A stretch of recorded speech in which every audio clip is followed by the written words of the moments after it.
afternoon, ladies and gentlemen. Welcome to the MCM Go Stage. Woo! We got a very special triple threat of voice actors behind the scenes that are about to come onto the stage. We're going to chat with them about their careers. We're going to basically just have some fun. So, we need to be the loudest in here. We need to get some people in. We need to turn this kind of energy to 20. So, can I get the biggest and loudest round of applause for Robin Atkin Downs, Lex Lang, and Sandy Fox? I'm Dan. Oh. So, I said them all. I said hello? them all. Yes, hello. I wanted to say, Oogie, Oogie, Oogie. Oogie. Oogie. Oogie, Oogie, Oogie. All right, thank you. Brilliant. So, Hello. There you go. If we can start things off, we can work from Lex, Sandy, and then Robin. Just kind of talk about yourselves and your biggest roles and kind of get everyone familiar with who you've been over the past many years. Well, thank you. Hello, hello. Can you hear me? Hello? 1, 2. Can you turn it up to 11 for Lex? It goes to 11. This one goes to 3. Hello? It's mine, yeah, mine's going to Raise your 11. hand if you can make out what I'm saying. Okay, great. Oh, good.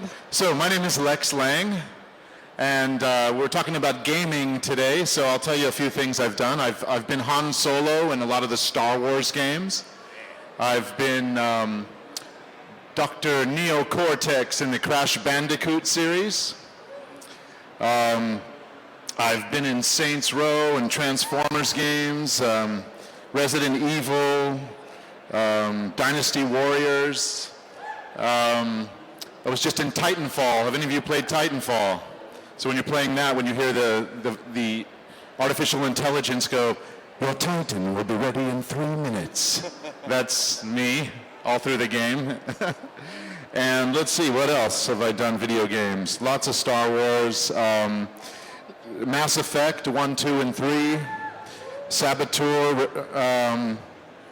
Brutal Legend, Grid, Naruto, Earth Defense Force, Sylphid, The Matrix, Dungeons and Dragons, Fantastic Four, Haunting Ground, Phantom Brave, Full Spectrum Warrior, Lord of the Rings, Lords of EverQuest, Naruto, Dot Hack, Heroes of Might and Magic, and the list goes on. And I think my favorite couple have been being able to be Han Solo, because I used to cosplay as Han Solo when I'd go to these conventions, and to be cast as Han was just a huge dream come true for me. And of course, anyone who's played Crash Bandicoot over the last, say, 5 or 6 years knows Dr. Cortex. Oh yes, it's Dr. Cortex in the house. Of course, world domination is mine. So I like to do that one. Sandy? Yay. Hi, everybody. My name's Sandy Fox, and I get to do the cute little creatures and characters in games.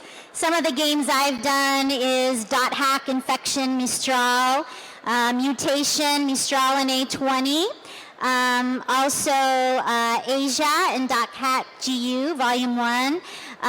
Old games, maybe you were kids, Ape Escape, R, Tonelico 3 and 2, Lyra, Atelier Iris, Mana, Brave Fencer Musashi, Princess Filet, Disgaea. I did Flan in the series and the TV show.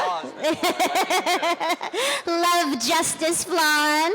And Star Ocean, Mina, Tales of the Abyss, Mew.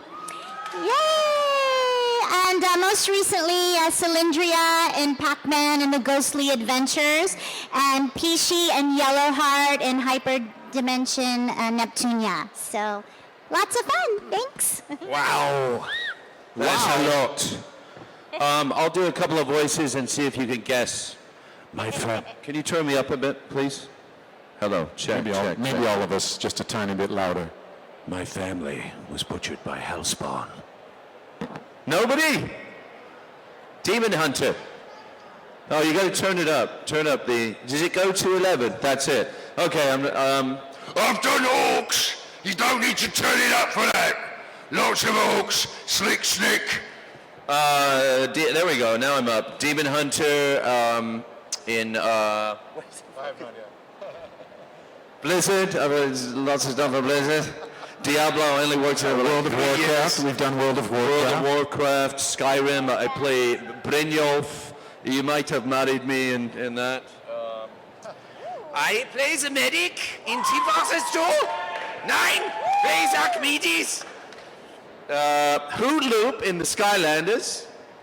That's For the right. young ones. Skylanders. Skylanders, I've done the Uncharted series for the last 10 years, the Resistance series for the last whatever, Saboteur, I was Sean Devlin, and I loved Saboteur. I'm really sad that game didn't come around.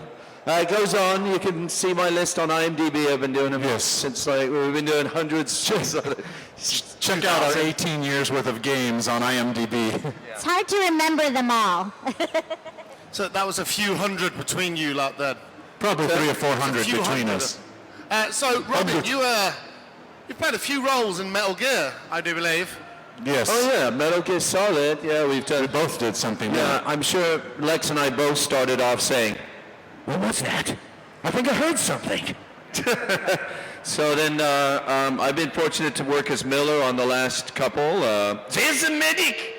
He's on the screen! Treasure Hunter. Oh yeah, there's Kim Min from Gears. I forgot about Gears of War. Die Hominid! You know, stuff like that. Lex and I do a lot of creatures. There's the Prophet of Regret. When you first saw Halo. All right. Yeah, this is, I guess these are my characters. Medic, I don't even know who that is. Is that you? Yeah, that's me, Spyglass from... The voices as they come yes, up. of course. That's Marie from .hack. Treasure Hunter. Come in. Frag out! Yeah, frag out. I already talked to you about Halo. Shut up! So do you all have a favourite character that you've played, or do you just tend to roll into the next one and just leave that one behind? Well, a lot of the times we do leave it behind because we know the next one could be even better. But for me, I always really enjoyed the neocortex of the Crash Bandicoot series because I get to have so much fun. Han Solo is a lot harder because they want me to sound as close to Harrison Ford how he did in episode 4. Let's hear it. Watch your mouth, kid. You're going to find yourself floating home. That's worth a round of applause, right? What about you, Sandy? A favourite role? I would have to say Flan in the Disgaea series. Yeah. She's just too much fun. She like kills everybody with kindness and love, love, love. That's worth a round of applause. Come on. Some sort of enthusiasm. Robin, favourite it's role? a great picture. My favorite role, that's tough. I think I enjoyed playing the villains in the Uncharted series. That was fun. But I love the medic. It's time to practice medicine. And there's a lot of Team Fortress people that have come up over, so that's been nice. Is it hard to bounce from role to role because you do so many voices? Is it hard to, and then to make them sound significantly different so it doesn't sound like the last character you did? Yes, what's really nice is that we get to act and we get to pick a variety of voices. So for us, it's more pleasurable to try to choose a completely different voice. Often we'll be chosen for our own voice. It might be in a different accent. We might have, it might be a big burly person or someone who, has an English accent or an Australian accent, or as Robin was doing, an orc. We might have to talk like this for 4 hours straight, right, with a bird. Make sure you get that one there before we pitch. That's right, we've got somebody, we've got her voice, right? That's right. Get the boys out. Okay. Yeah, but we're creating characters, so we're not just doing silly voices. So the characters kind of, a lot of the times we're lucky enough to see, what these characters look like the medic, we know he's from Germany, and, you come up with a character. And just like any voice acting, it's acting. So even though we're playing a video game character, when we come in, we know we're going to probably have a story arc that's involved with that character, and we rely on the director to tell us where we are in our own emotional content throughout the piece. Because when we're doing the video game, we go in, and most of the time, it's just one of us ourselves in the booth and the director on the other side, and we get a giant script that might have 800 lines for the entire game. So and we don't have any context for a lot of the lines. We're like, well, what the hell is happening in that? How far away are the people? Like, what's happened? Yeah, what's happening in So the we story? really rely on the director to tell us what's happening in the scene, and then we might go through 10 different ways that we have to die, or different ways that, we get injured, like, hits, different, gunshots or arrows. That's very true, and a lot of times we'll do so many variations because, especially in the single role-player games, when you're going through a scenario and you get hit with a bullet or a knife or whatever it is, you don't want to hear the same every time. Otherwise, So, for example, Lex, if you were playing an orc, let's say I gave you a baseball hit to the head, what would that sound like? And what about a swift kick to the crotch area? or maybe Maybe I should do the crotch one. Oh! See, it's very specific, the work that we do. But just for like a general hit, you might go, ooh, ah, ah, ooh. So you have a whole bunch of different ones, and they can place them strategically apart from each other, so that if you're regularly attacking that character, you're not just hearing the same. Or maybe there's some blood involved, and it's like. Yeah, there's a lot of phlegm involved with the orcs. It's not really a good session unless you taste blood. That's not true. No, he's kidding. That's not true. I'm kidding. He's kidding. So warming up, when you're doing an orc, it's real good to warm up quite a bit, and even that is usually not enough because you start out by going, yes, I'm playing this orc like this, and I'm doing it for 4 hours. And then at the end of the 4 hours, you're like, my throat is now, I can't even speak. So and then you're thinking, I was trained in Shakespeare for like 6 bloody years, and all I'm playing is a giant orc who's eating people. What happened to my career? I like eating people. And sometimes, in my case, because I do a lot of the characters with really high voices and cute voices, the director will go through those 400 pages and will save all the screams and all the death yells for the very, very end. So that way we don't burn out our voices. Hopefully they'll write something that's like, now is the winter of our discontent. Make glorious summer by the son of York. Yes. Yay! Shall I compare it to a summer's day? We should do this in the West End, right? We should do. Shakespeare. Yeah, The Midsummer sonnets Night's are done by orcs. They've done it every other way, right? That's true. That's true. You can be Puck. You can be Oberon, and I'll be Theseus, and we'll do Midsummer Night's Dream. All us orcs and trolls and little elfin sprites. That's right, sprites. Okay, questions? Or you have another question, or we? I'll have one more, then I'll wander out to the audience if anyone's got any questions. Yeah, there's a few there. Do you have a particular, either of you, any of you have a particular kind of favourite role that you like to play in terms of character? Whether they're sassy, whether they're angry, whether they're the villains, that kind of thing? I tend to like villains because I can do a lot more with my character than I would be able to do in real life. I don't often torture people in real life, and as a villain in a game, I can be very dastardly and you will pay with your life. I can really I don't say that in real life very often, Well, I'm sorry, sir, your table's not ready. You will pay with your life. It doesn't happen. For me, it's refreshing to play kind of a dark character. I haven't really done a lot of dark characters in games, but Suzu the Dark Elf in Gestalt, that was really cool because I get to throw fireballs and fireball! It was just a dark character, so I liked it. Well, we've done so much talking about orcs. I just thought of another great idea. Like, what if we did Orcs sing Broadway, younger than springtime. Are you? The Phantom of New York is here, inside your buttock. No, I don't know. Favorite character? I like playing the villains too because there's, different range. Everybody loves the villain. The only bummer about playing the villain is you usually die. And so you don't come back in the next game. But yeah. I love playing stormtroopers. Anything in Star Wars at all, I love to play because you know there's always stormtroopers in every Star Wars game. So even if I get killed off in one, I know I'll be saying, "There's one, set for stun into the next one." You know. Brilliant. Let's wander into the crowd then. Do we have some questions? Yeah, we got loads of questions. Let's start here, right at the front. Okay, this is for Lex Lang. Yes. When you played Sanosuke Sagara in Rurouni Kenshin, Yes. do you find that sometimes you put that voice into video games because it's such a natural thing you've been doing for so long?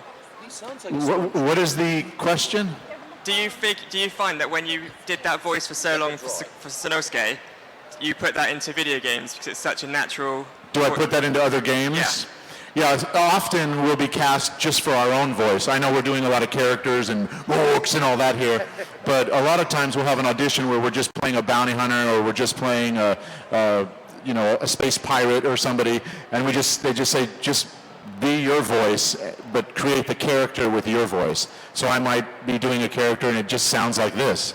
Like, all right, come on, let's You've go. got such a great voice. thank you. I like one character where they want my voice. The rest are, But they do use your voice, and they say just use your accent, right? Yeah, Right? yeah. So yes, often will be told just use your own voice. We'll create the character, but it'll have your voice.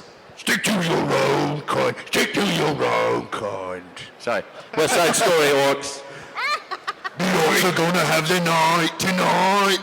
The orcs are gonna have the word tonight. Okay, who's good? Tonight. All right, what's up? All right, we got another question here. Okay, this is for all of you. I was wondering, how did Who's you this guys... for? All of you. I was wondering, how did you get into voice acting? All right. You want to start? Go ahead. We'll go down the line. Well, I was an actor my entire life. Since I can remember wanting to do anything, it's been acting. And so I started doing theater in high school and then in college, and then I toured around doing stand-up comedy and improv at different comedy venues. And the way I got started with it was a friend of mine was shooting a movie in Canada, and the woman who was playing the lead was a woman named Amy Jo Johnson, who was the Pink Power Ranger. And I was doing my stand-up comedy routine where I do a lot of impressions of celebrities. And I was doing all these impressions, and she said, "You would be a great voice actor." And I said, "Really? You mean like commercials?" And she said, "No, there's video games, there's TV, there's voice replacement, there's animation, there's anime, there's everything."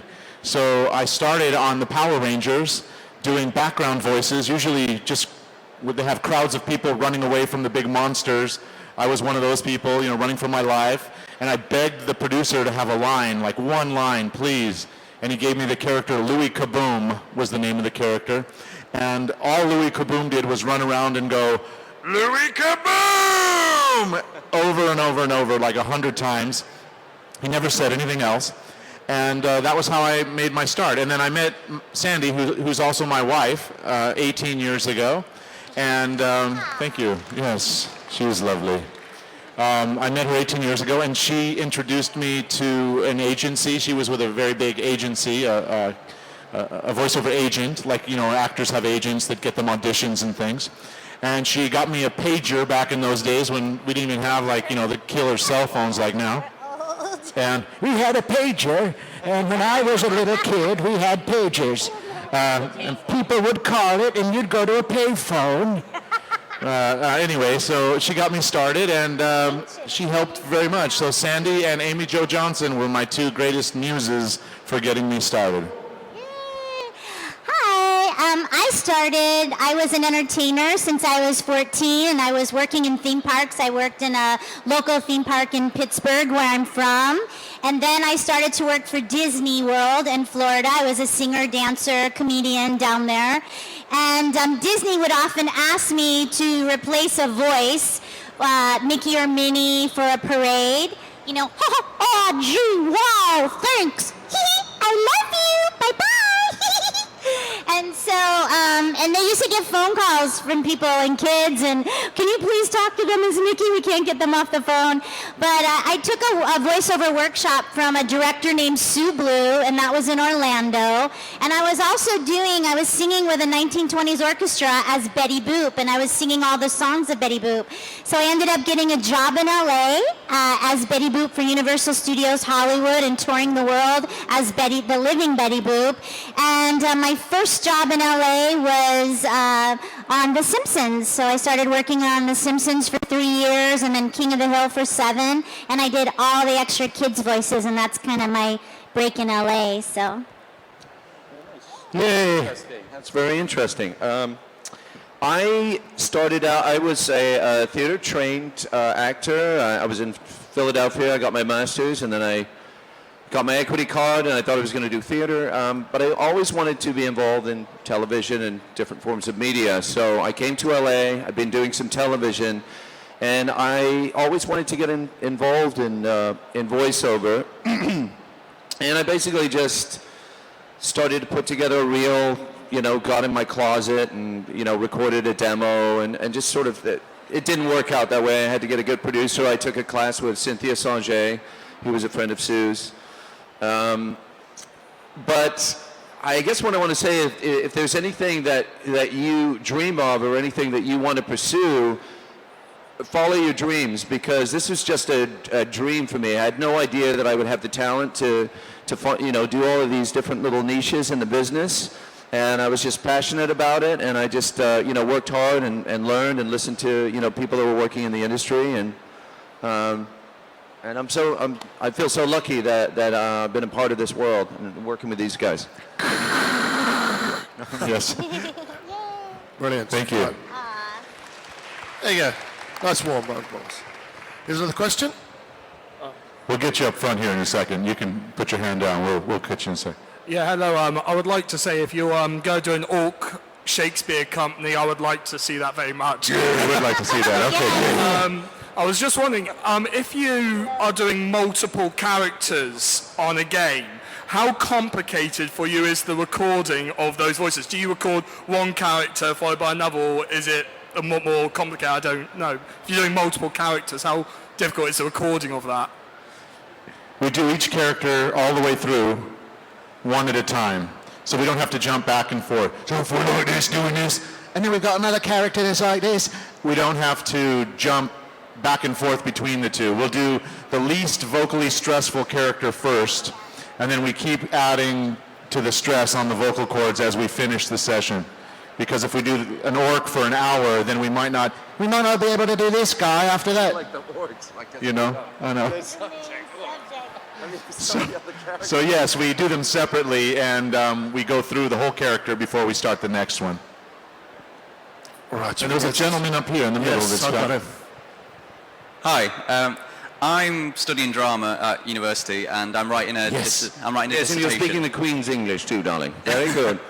And I'm writing my dissertation, which is entitled "How Theatrical Are Video Games?" And I was wondering, 3 industry professionals who are, acting in video games, what your opinion on that statement is, if you have one. What was the statement? I couldn't hear you.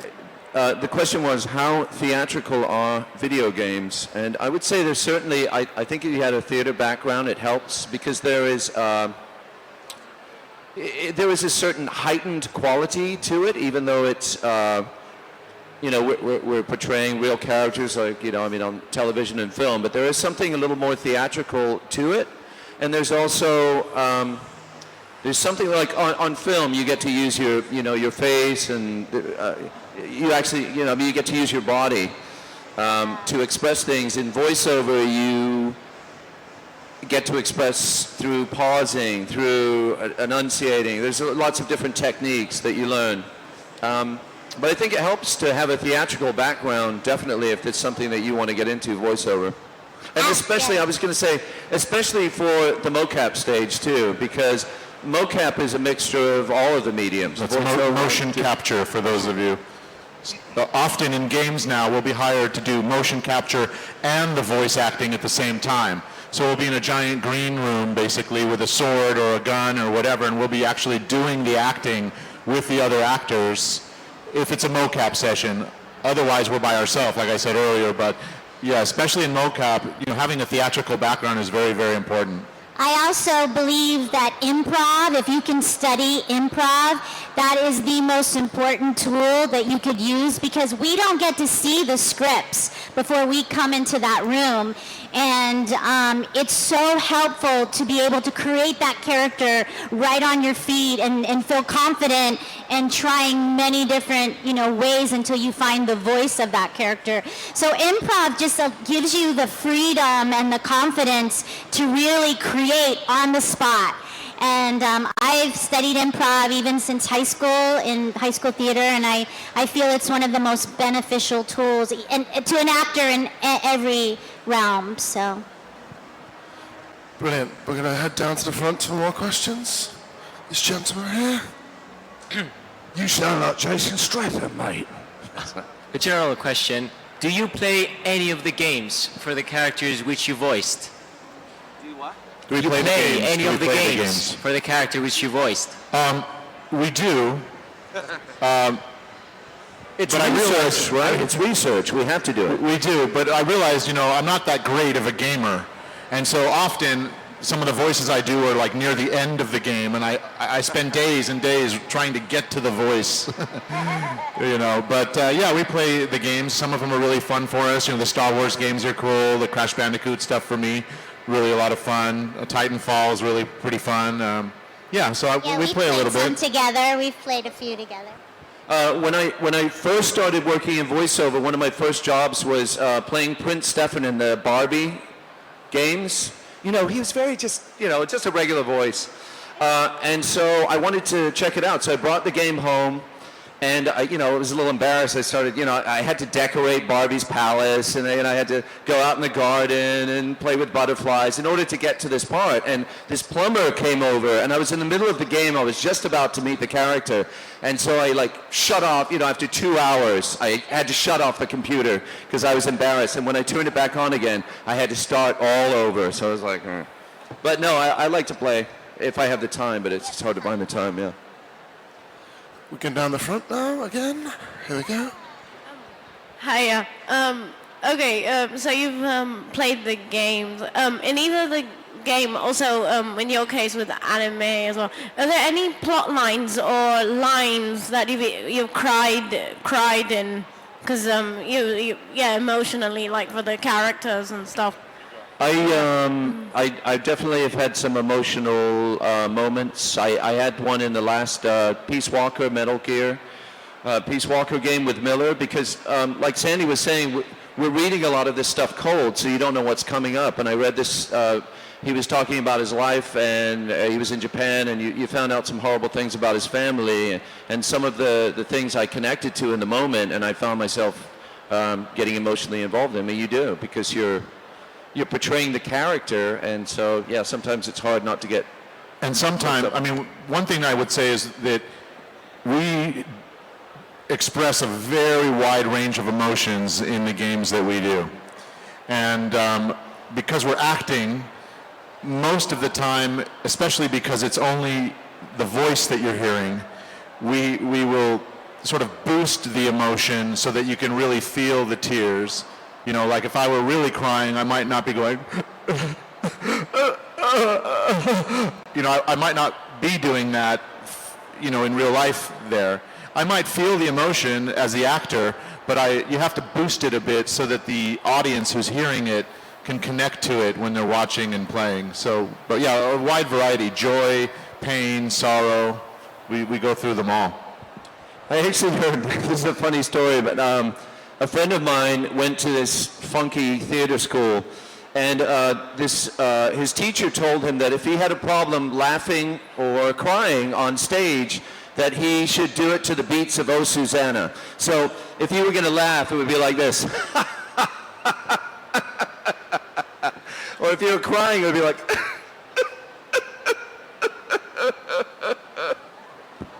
That is a funky school. Just as long as you stop there, you don't go, I come from Alabama with a banjo on my knee. Have you heard of that song, Oh Susanna? Do you know what Oh Susanna, that song is? Anybody? It's an American song, isn't it? All right, what if we did it to the beats of Jack Honori? No, I'm just kidding. Any more questions, Hans? Next question. There's a couple right up here. Here we go, gentleman here. Hiya. After all these years, do you feel when you hear it back? Does it still feel strange or awkward when you hear your voice back? Do we feel awkward when we hear our voices back? I mean, when anyone hears their voice back, it feels a bit strange. Does that happen to you? Or is it natural? Well, I think for voice actors, we're very, very used to hearing our voices, and we're also very used to adjusting our voices in order to create the characters that the directors or the casting people want. So in our case, it doesn't sound so strange when we hear our voices back. We kind of know what we sound like.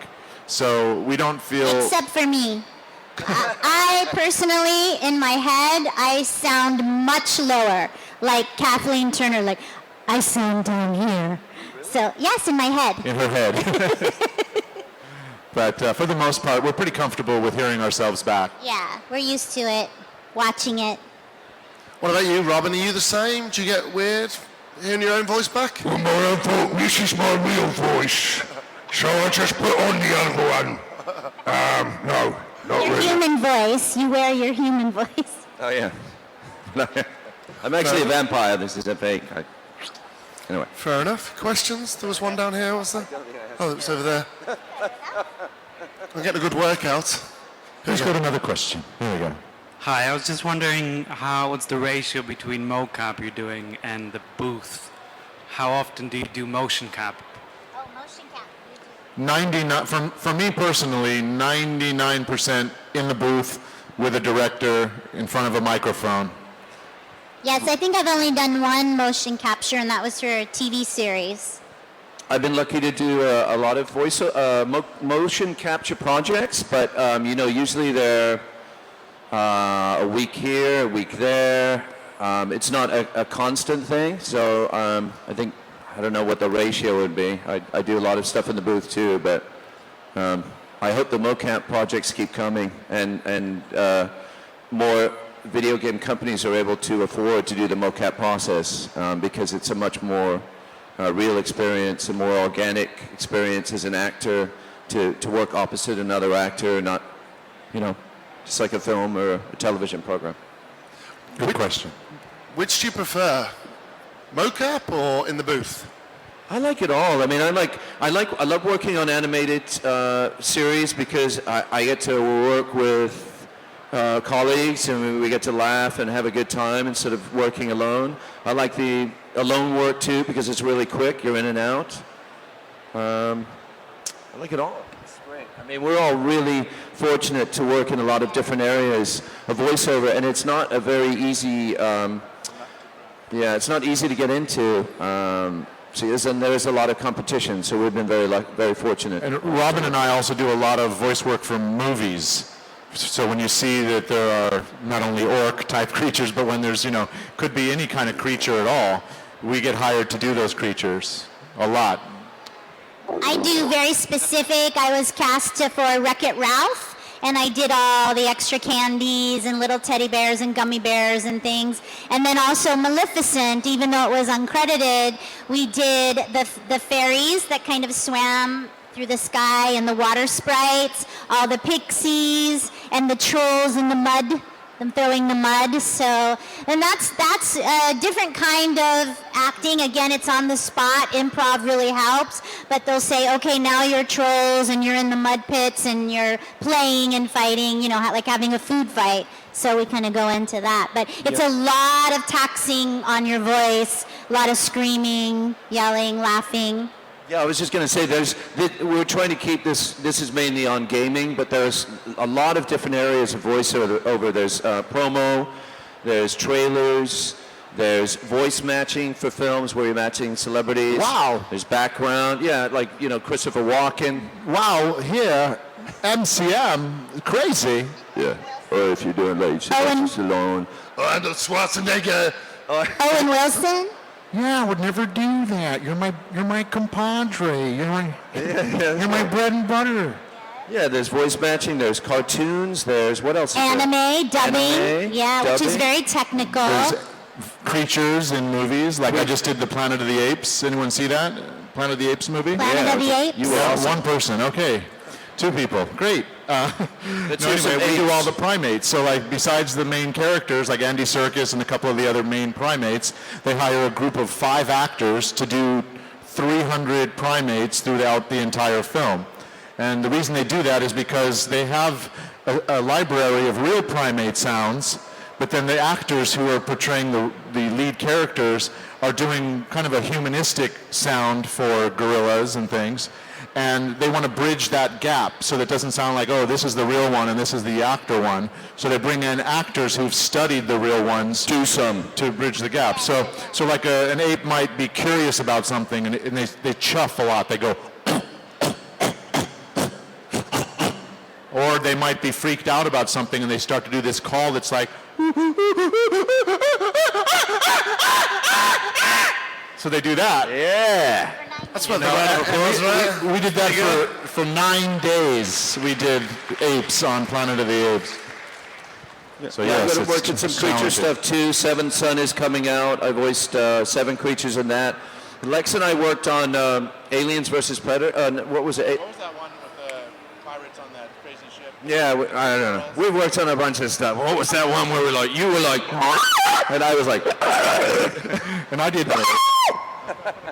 Okay, we digress. Right, we have another question here. Oh yeah, sorry, this was kind of tying into my previous question. If you also played Disgaea as well, either that or the anime, did you cry at the ending with Flown, especially how like Lahal reacts to it? Yes, and I was very sad that series had ended, so it was kind of like I was able to work that into my character. But it was kind of bittersweet because I would work on Disgaea for, like I do the series, the game, then the series, and the next game. And probably there was like 6 months in between, so over a few years. So yes, it was very bittersweet. And often we cry when our character dies after the session, in the car on the way home. I'm not going to get paid anymore. Right, we've got time for a couple more questions if there are any, if I can see any. Oh, here you go, over here. Yeah, if you don't, you're just going to hear the Orc Wicked musical. Hi, I was just wondering, after a long day of recording a character's voice, do you ever find yourself accidentally going into that voice when you're at home? Yes. Yeah, we're all, the question was, after a long day of doing one character, do we find ourselves doing that voice at home later that day? And the answer for me is yes. I do so many voices in my car when I'm driving or when I'm coming home. As an actor, you always think, oh, I could have done that one line just differently. That one line, and you repeat that same line over and over on the drive home, even though you've done it and it's already gone, But yeah, we do a variety of voices at home. Yes, we do. Sean Connery. Antonio Banderas. Oh, let's do it. How about you be Sean and I'll be Sean and you be Antonio? Okay. Do you have anybody to be with me? When I play the character Puss in Boots, let's see here. Hello there, this is Sean Connery. Listen, have dueling Sean Connery. Listen, Antonio. Your plans for world domination are over. Why you talk to me like this? I am playing this character. He's a pussycat. He's a very intense. Wait a minute, I am Antonio. How are you, Antonio? Well, listen, if you're going to do Antonio, then I'm going to do Sean Doing Connery. Antonio. Yes, you should do Sean Connery if I'm going to do Antonio. This is like stereo Antonio Banderas. Come on, that's a huge round of applause for that. Come on. And then we've got... Any more questions? Something has changed inside me. Some things are not the same. Right, the last question. Hi guys, me again. Have you done any pranks using your voices? Like prank We do calls? pranks, yes. Oh, yes. Sandy has a funny story about when people are soliciting, they call the house soliciting for something. Yes, a lot of times people will call the house and I'll answer the phone, hello, and they'll ask if my mother's home. And so depending whether or not I want to speak with them, if I don't want to speak with them, then I start this routine. Oh, hi, I have a new Barbie, and she just got a new Barbie house, and do you have a Barbie? Do you want to come over and play sometime? Or if I do want to talk to them, I'll say, hold on a second, Mom! Hi, can I help you? It works every time. And I've played some jokes on another voice actor friend of mine where I'll call and pretend that I've read an ad in a paper for something for sale or something, and I'll call as like a 90-year-old. Hello, I'm calling about the dresser you have for sale. I was wondering, I just pooped, I have a friend who's a publicist, so I call her frequently with different voices like, hey, all right, it's Sylvester Stallone. I'm looking for a publicist. Or it's, this is John Malkovich, and I heard that you are a publicist, and I am looking for one. I don't know, just any random things, Brilliant. We're just about out of time. Can I get a huge round of applause for Robin, Sandy, and Lex? Thank you. Thank you, everybody. See you later. And I wanted to ask all of you, is there anybody on Twitter out here? Any of you have Twitter accounts? If you do, follow me. Follow all of us. You can just look up our names. But then also, make a tweet. If you enjoyed our session today, tweet about it and make sure to tag MCM London 14. And I just want to say you guys in London are awesome. We love the fans here. This is our Thank first you time so here. much. Yeah, you guys are awesome. So we this love is you. for you. Thank you. Yes, of course. Awesome. Brilliant. Thank you very much. Thank you. We love you guys very much. Thank you. Thank you. We'll be back in 2 minutes with Final Fantasy Type 0. Thank you very much. It was quite a good time. Boopy doop.